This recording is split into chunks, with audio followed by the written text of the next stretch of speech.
The most important meal of the day, second breakfast. Hi, everybody. Welcome back to another Second Breakfast podcast. I'm Andy Roth alongside Phil Duvall. Say hi, Phil. Hi, Andy. I'm super excited for this for the continuation of Throneway. This is a big week. It is a big week. I am excited as well. I am mostly excited because it gives us an excuse to talk to each other in podcast form. Sure. That's the most exciting part of this whole thing for me. Sure. Yeah. Folks, like what's his name? The the handsome dude in Cyrano who can't speak directly to Roxanne. Oh, sure. Or what's his face? Raj on The Big Bang Theory. You can only talk around women if he's drunk. Right. Phil and I can only speak directly to each other if we are shooting a podcast, which is it's terribly true. sad. Otherwise, we don't. Baffled. We don't know how to talk to each other. It's true. It's bad. No, it is true. It's our relationship suffers greatly when we're not talking about nonsense in recording it for the benefit of four other people. I think that's true. really that's the trick. That's true. We go from basically brothers to like the worst Thanksgiving dinner ever. Like it's terrible. We're at each other's throats. It's awful. Anyways, we're doing this for Bobby Gottfried in the end. Yes, that's what it's Mr. really Gottfried. for. Hello. And Anthony Del Rio and Andrew Thurmond. Hi, everybody. Also them. Also them. Is Blumberg watching anymore? I hope so. I hope so too. Yeah. I wanted to pay attention. Here's the deal, folks. Pay attention. Here's the deal, folks. If you watch us, we will call you out by name. Literally say your name out loud as a person who watches our podcast, because that's how we feel. If you want to be internet famous, get on some other podcast. If you want to be internet D-list famous, watch our podcast. It's true, and we'll talk about you. It's true. It's true. So, in our Are we about to talk about Game of Thrones? I was gonna lead in. I don't have to. Oh, do a little lead in. I want to see how it goes. Show me a lead in. I've lost the plot. No. Okay, here we go. Folks, in our return from our extended hiatus, we're warming back up to our usual movie and television extravaganzas by, as is our wont, doing something stupid and obsessive. And this stupid and obsessive thing that we're doing is watching an episode of Game of Thrones every single week, starting from the beginning, leading up to the 8th and final season, probably sometime early 2019. There are a lot of episodes. It's going to take us about that long. So, we are... Andy, are we doing this when the shows originally air and everyone is really interested in Game of Thrones?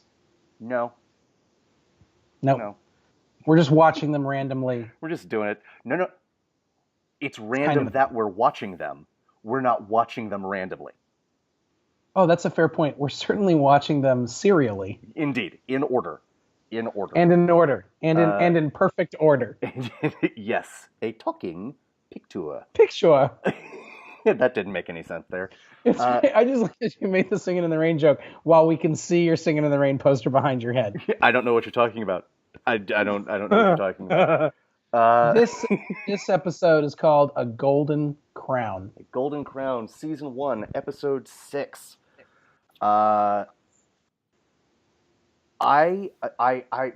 We will get more into this later. Phil, this is the episode that made me love this show. Which sounds weird.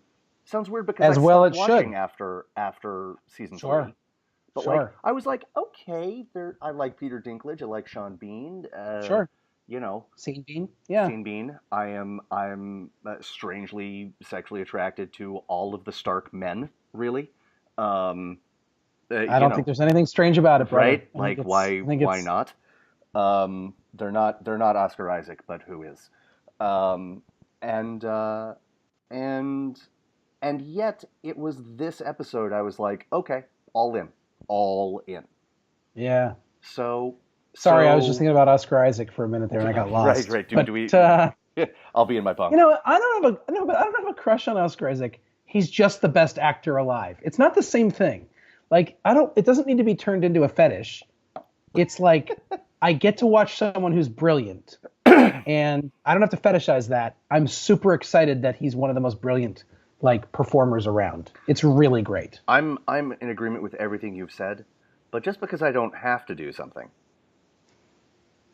Andy, that's what we call grace. That's grace. You are nothing if not gracious. Well, Oscar, if you're listening, I just want to grab Andy, coffee. Like, I just want to grab coffee. I'll bring my fiance. Don't trust him, Isaac. Don't trust him, Mr. Isaac. Don't trust him. He's got a room downstairs. It's soundproof, Mr. Isaac. Don't go there. How could you not trust someone with a giant poster of Singing in the Rain? I ask you. Oh, Andy. I ask Plus, if I just turn my computer slightly this way, over in the corner, that's an Inside Llewyn Davis poster. So this clearly, isn't weird at all. I'm not the person you should trust. Right? Don't trust me. This isn't weird at all. Anyways, so this episode, you wanna give us just a real quick? Yeah. Let me say this. Yeah. Say it. I went low. Andy, when they go low, I go low. This is the episode that made you love the show, because this is the episode that this is when Game of Thrones becomes Game of Thrones in my mind. This is the episode that makes it like, this is the moment when people become fans. And if anyone says they were a fan before this episode, they're lying to you. It was watchable before this. It had moments before this. It's not like it was bad. It's not like it's been bad and then all of a sudden it's good. Sure. All of the things that people love about Game of Thrones happen in this episode. Reversals of fortune, terrible, grotesque death. Terrible. Pointlessly fantastic nudity. Grotesquerie, as it were, of all kinds. Indeed. Including ill language. Someone getting slapped. We love when people get slapped in this show. Male, female. We're really indiscriminate when it comes to that. Yes. Characters saying amazing things. Yes. And by that I mean like things that no one would actually say in real life. Mm-hmm. Right? Sure. Right. The only God is death, and the only thing we say to this God is not today. Right? Or whatever the line is. Like, no one's talking like that. But but it's fantastic. Well, I would say this. I'd say everyone who actually has that accent in real life talks like that all the time. Krista was like, is this Inigo Montoya's brother? Yes. Like, it totally is. The sword teacher who talks like this. That's right. It's probably Inigo Montoya's dad.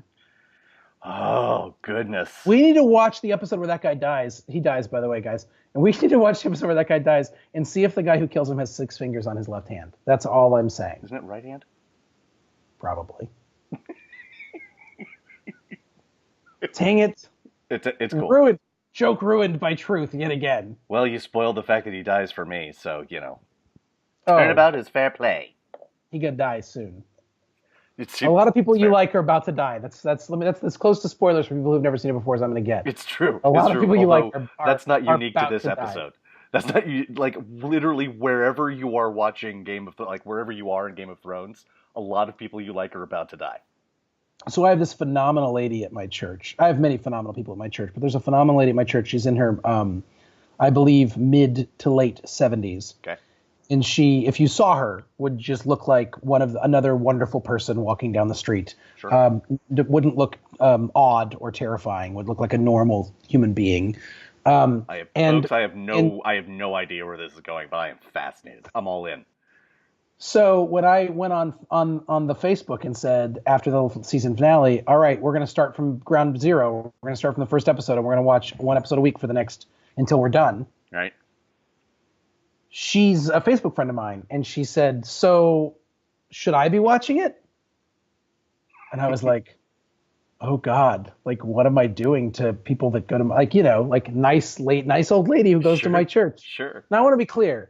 She's not like a meek, mild-mannered old lady. She's got spitfire, no, dude. Sure. She's just. But I'm nice. like, what am I doing? Sure. So I said, so my response was, and I can't find it right now. I'm not going to look for it. But my response is something along the lines of, like, if you like graphic violence, pointless nudity, and a whole lot of filthy profanity, mixed in with like magic and dragons, then absolutely 100% this is the show for you. Sure. She like, I saw her at Bible study the next week. This is for reals. She's like, well, you've done it. And I was like, what'd I do? She's like, well, I finished the first season. It's like, whoa. I didn't. And then the next time I saw her, like I saw her last week and she's like, well, I'm 2 seasons in. And I was like, wait a minute. We're doing an episode a week, first of all, Betsy. Slow it down. Okay?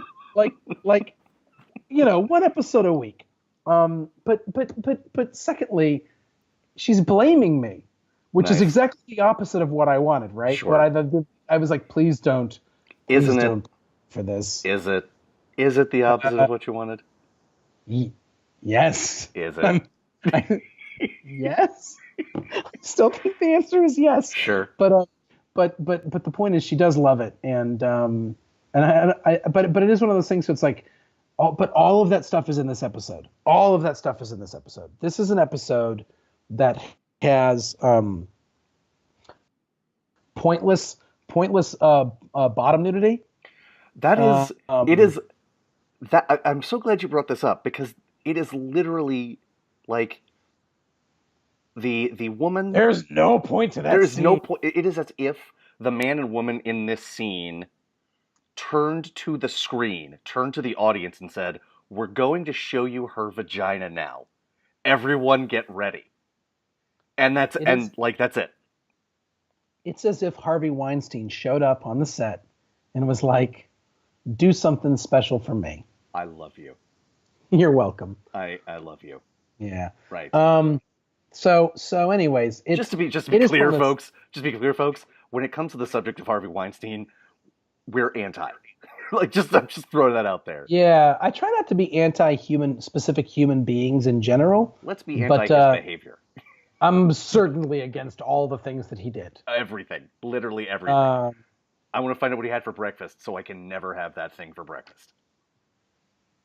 Except that he made sure that Quentin Tarantino existed. And that's a hard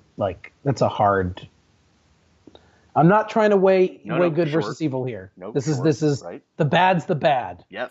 I'm not going to disavow Serial for the guy. That's what I'm not going to do. And by Serial I mean Pulp Fiction. Sure. But right. but yes, this is very bad. Very bad. This is terrible. Very bad. This is terrible. Okay. So this is the episode. It's got first of all, it's got Ned Stark and Robert Baratheon bro loving on each other. Yes. It's got this is the most controversial thing I'll say in this whole episode. It's got Robert slapping Cersei and us enjoying it, which is, again, as two people who are totally anti-violence and domestic violence, specifically against women, they get away with it, which is again, that speaks to our puerile nature, not the goodness of slapping a person. Right. But people don't like Cersei, and she is awful, and he does it, and he does it in a way that somehow you're like, well, it's the times. Right. Not okay, but people got into it anyway. And I mean, it's not okay that Joffrey gets slapped when he's a little boy. We don't know what a monster he is yet, but everyone's like, that's so satisfying. No, it's so satisfying. Robert almost tells Ned he loves him. He basically says, "I love you," without saying "I love you." Yep. So people love that stuff. Men eat that stuff up. Yep. There were men who watched that and almost cried if they knew how to cry. Yeah, it's and then quite... went around the corner and kicked their dog so that they wouldn't have to feel things. Right. It's not quite at the end of Field of Dreams, but no. But it's a really lovely bro knew, moment. It would be if Bromant. Robert was dying when he said it. Sure. Ooh, a bromant. Andy. A bromant? Did I just coin that term? Did that happen? Kudos. Thank you. Thanks. Bros. I'm so glad you said that. Sorry. No, I tried. I know it was in my head, and I was like, I can't say it. I hope he says it, and you said it. I'm so happy right now. Okay. It's a fine romance that you and I share. And so that was a beautiful moment, and it helps you understand a lot. It helps you understand a lot of things. Why Ned would put up with what he does. Yep. It's got Why he'd come Tyrion. back? Why he'd come back to the post of the like? He doesn't just put Right. it up. Because this is important, right? He doesn't just put up with it. He signs up again, right? Yep. And Yep. Yep. which is good for us and sad for many members of the Stark family later on. And But and then it's got, and we can skip towards the end. He makes this ridiculous, crazy decision, which is the right decision. This is the thing why I loved him. Like, see, when I was watching the show the first time around, I totally fell for the trap. I was like, well, this is how Ned's going to become king. He's a genius. He's so honest and true and pure. right, And you can say it. Say what the decision is. Oh no, to arrest Clegane, Yep. and I believe he calls for Jaime's arrest too, doesn't he? He does, and I mean- he calls Tywin to not to necessarily arrest him, but it's like, come here and appear before the throne, or you're going to Right. also be in trouble. Which is just like, let me poke the richest bear in the kingdom. It's just, woof. And he does it because it's what's right. And it's true. That's true. That's Although true. I will say, watching him, like, just totally fall for Littlefinger. I mean, like, Littlefinger couldn't be more of a snidely whiplash if he, like, literally, like, twirled his mustache when he said stuff. It's true. Like, he might as well be like, I think we're talking about the mountain here. Are we not? Yes. Oh, I Yes. think maybe it would it not? Like, it's a very, like, no fall. It's shocking that he falls for it. It's me. true. Because he's a smart guy. Anyways. He's a smart guy. And what I think this episode Yes. does really well is makes the distinction between like smart and street smart as it pertains to Westeros. Yeah. You know? So it's got all that. It's got some good sword fighting practice. Arya's got some zingers. Yes. She's like, oh, 7 hells. That was amazing. It was amazing. It's just got all the pieces. The whole Tyrion and Bran thing. Or Bronn. You get to fall in love with Bronn. This is the moment when you're like, all right, whatever this guy's deal is, I'm all in. Yes. Yes. Right? Yes. And again, clever lines. Lannister always pays his debts. My 3 favorite moments from this episode. Tyrion actually paying his debt, tossing the gold to Mord as he leaves. Yep. The end, which we will talk about presently, and Lady Aaron, Lysa, going like, "You do not fight with honor," and Bronn going, "No, he did." Oh. Pointing at the guy that just flew down the moon roof, the moon hall, trailing arterial blood the entire way, right? He did. It's like, oh, yeah, okay. I don't fight with honor. That guy fought with honor. That's a really, you know what? That's a really good harbinger for the rest of the show. I was going to say that's pretty Game of Thronesy, right? Yeah, that's when you get to see the Game of Thrones ethic, I think, at play. Yes, in a really good way. Totally. I mean, that's the deal. In the end, the show is called Game of Thrones. It's true.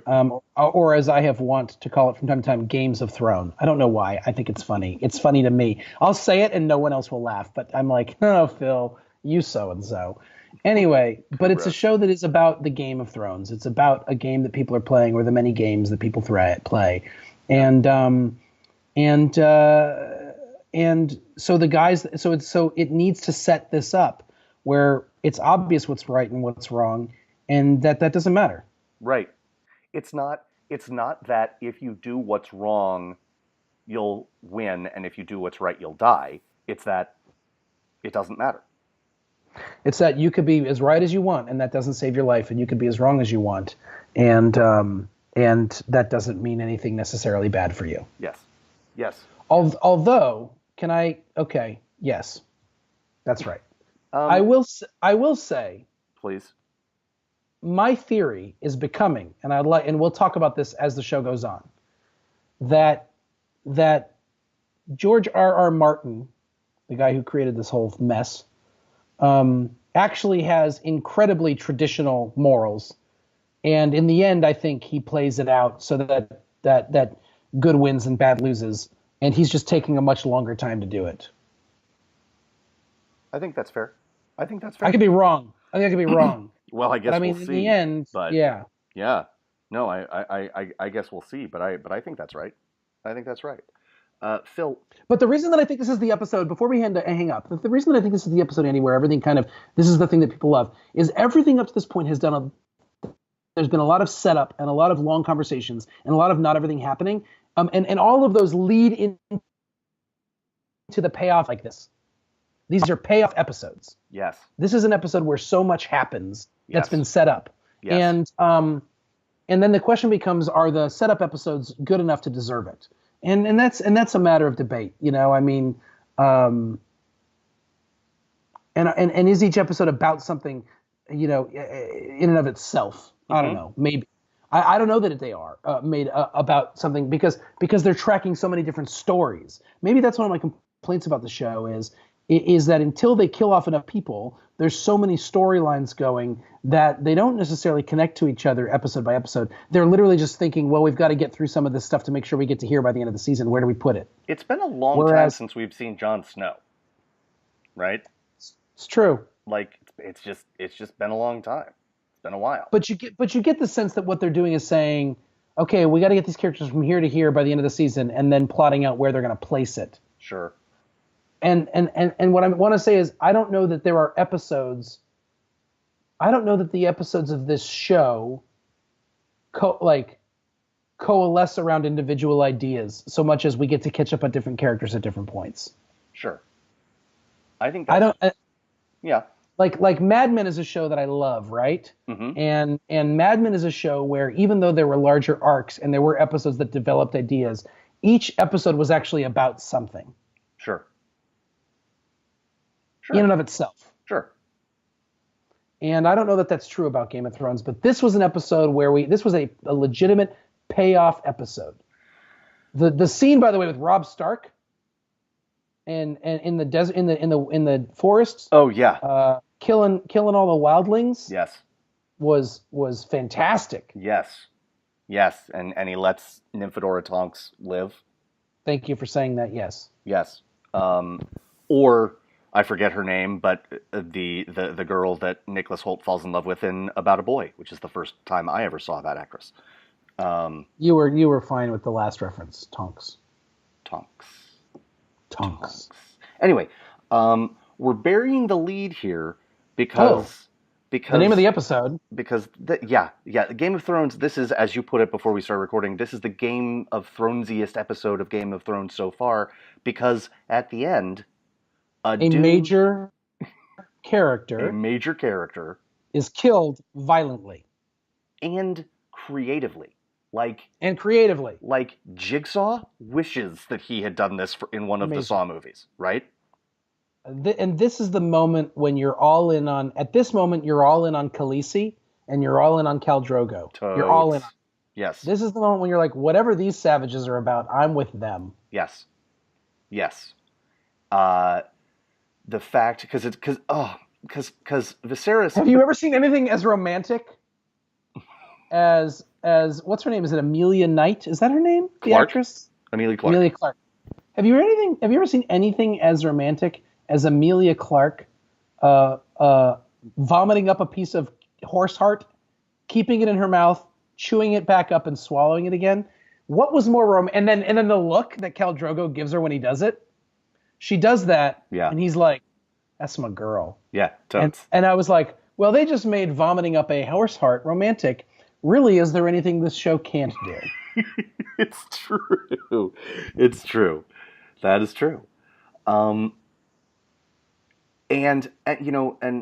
they're of course in this city that's a holy city of sorts, so they can't shed blood, and Viserys is traipsing around there like the punchable that he is.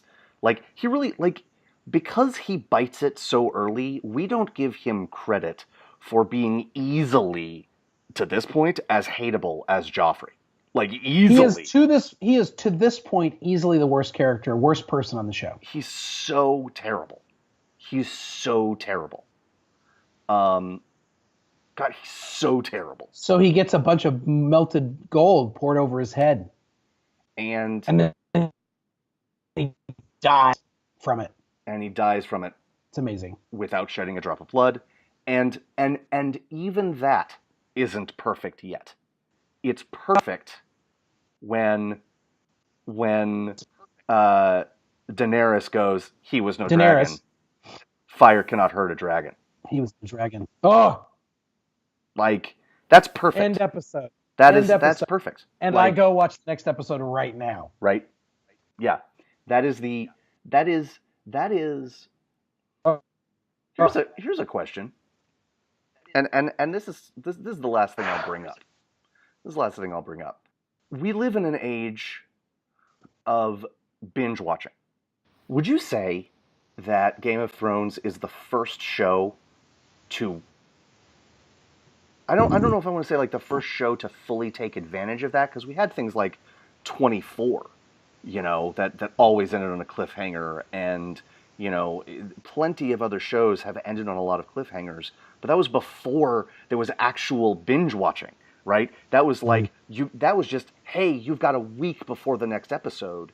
Now it's like whether you've got a week before the next episode or you're watching it on HBO Go or Netflix or Hulu or whatever it is, like, we want you to sit your butt in your sofa and not move, right? I don't think so. Okay. Here's why.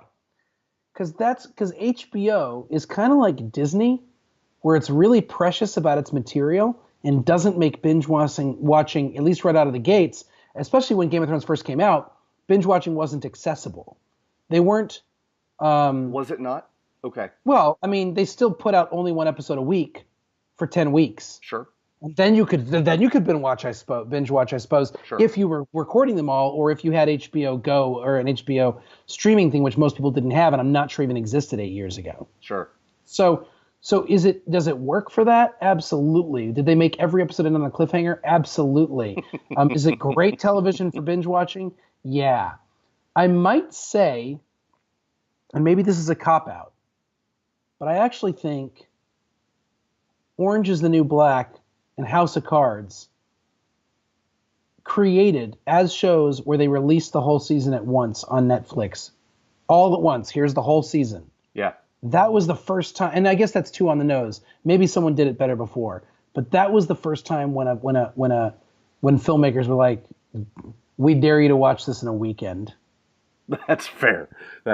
And I think, as much as I love watching Game of Thrones, as much as I'd love to go watch the episode tonight after watching one last night, or I guess it was 2 nights ago, honestly, Ange, like, I kind of feel like there's something really special about holding off each week. Like, they make it, like, there's a lot to digest. That's true. And there's so much friggin' violence and darkness that I maybe don't want to watch. I mean, I actually watched a whole season of 24. Krista and I binge watched 24 when we were watching it. Sure. And I know we watched one season. I don't remember which season it was. But we watched one season in 3 days. Yeah. Yep. Like 2.5 days. Sure. Yes. And then I went to like walk my dog, and someone walked by me, and I was like, "That person's a secret agent that wants to kill me." And I was like, "Oh, I need to not. This isn't good for my soul. This is bad for my soul." So I grabbed him and I was like, "Who are you working for?" Exactly. Yeah. Say it once and then yell it.